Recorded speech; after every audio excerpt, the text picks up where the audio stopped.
The photography world has been buzzing with anticipation, speculation, and endless rumors, but now the waiting is over.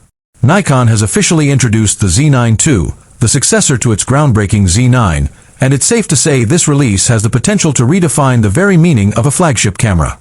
When the original Nikon Z9 launched in late 2021, it was seen as Nikon's triumphant return to the professional mirrorless arena, a camera that finally matched, and in some cases exceeded, what Canon and Sony had to offer at the top end of the market. The Z9 broke barriers with its stacked sensor, blackout-free shooting, and high-end video capabilities. Welcome to my channel Tech Launch.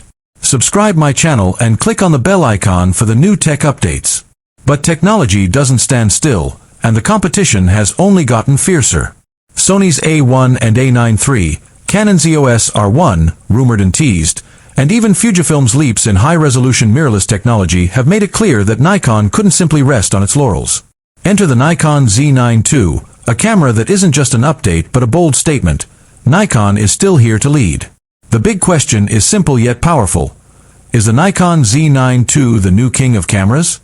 To answer that, we need to dive into everything this beast brings to the table, from its design and sensor to its blistering speed, video capabilities, and how it stacks up against the toughest competitors in today's market. Before we analyze what makes the Z9 II so special, it's important to understand what the original Z9 achieved. Nikon's first flagship mirrorless wasn't just a camera, it was a turning point. For years, Nikon had been criticized for being slow to embrace mirrorless technology while Sony surged ahead and Canon rapidly caught up. But the Z9 silenced critics by proving that Nikon could deliver innovation at the highest level. With its 45.7 MP stacked CMOS sensor, lightning-fast autofocus, and 8K video recording, the Z9 wasn't just a catch-up camera, it set a new standard.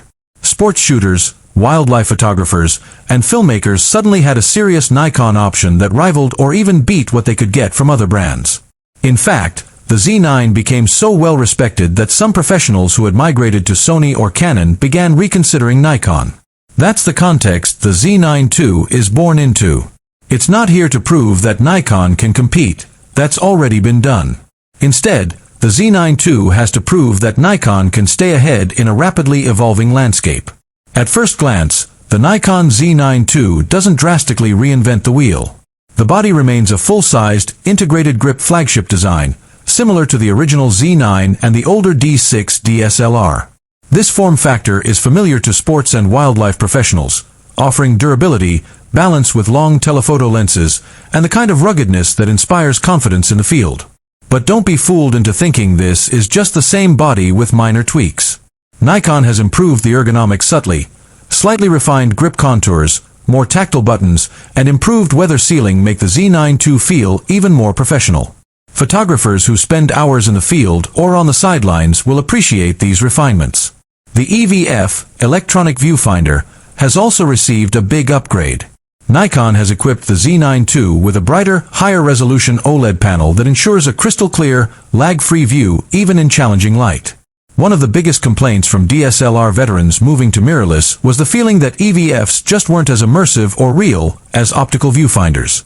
With the Z9 II, Nikon has narrowed